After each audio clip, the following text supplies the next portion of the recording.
Sidney Crosby out at least a month. Welcome to NHL Wraparound Quick Takes on Wednesday, February 25th, 2026. Vic and Neil with you. And now that the afterglow of the Olympics has passed, the reality of the resumption of the NHL season and the backlash of some potential injuries, and while the numbers were relatively low in terms of volume, the most decorated player perhaps in the Olympics, Canada's captain, Sidney Crosby, will now be lost for a month at least to the Pittsburgh Penguins after suffering that lower body, we think it's a leg injury, suffered in the quarterfinal game against Czechia. Yeah, there's no doubt it was a right leg injury that he suffered under Gudas, just a hockey play that went awry. But obviously it was more serious than we thought, because we thought that he was trying to get to play in the gold medal game and couldn't play. But this is a real slap at Pittsburgh Penguins, because they've overachieved all season, and now to take out probably the best player out of their lineup is going to really hurt their chances.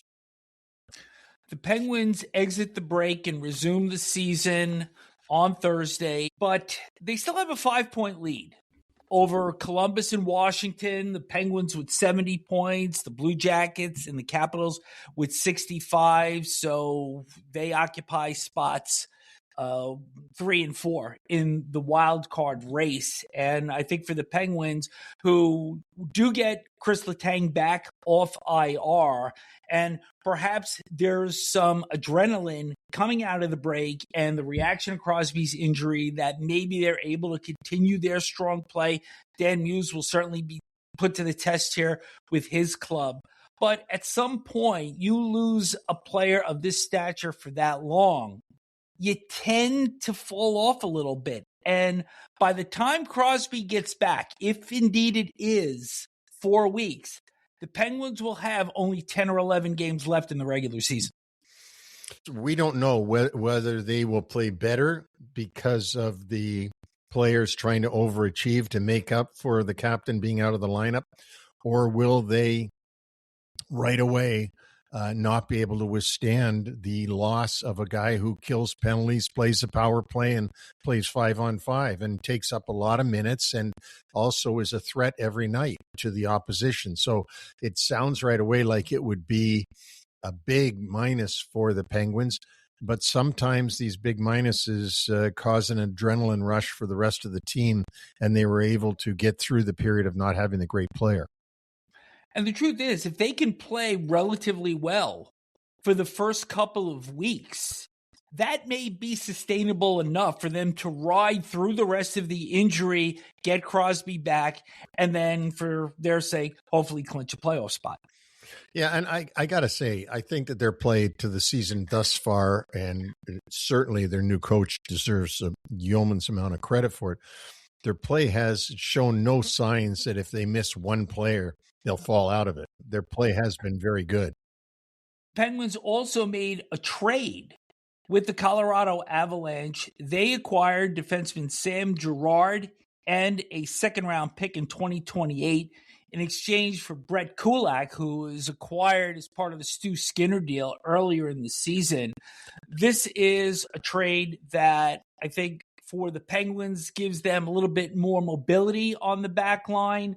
But for the Avalanche, they pick up a player that I think gives them a little bit more beef. And that's certainly something that they need, because Girard, 5'10", 170, and as the playoffs go on and the attrition and the physicality starts to build up, that wears on smaller players. Kulak, 6'2", 192, and he'll probably be on that third pair with Sam Malinsky. Kulak is a very durable player. He played all the playoff games the last 2 years, going right through the final with the Edmonton Oilers. He had 3 straight years with the Oilers of 82 games, played the full season as a defenseman. So I would think they're looking for that playoff experience, and that durability is the reason why they went early and got Brett Kulak. Girard's ice time in Colorado was also down by 3 minutes and 10 seconds per game off of what it was last year.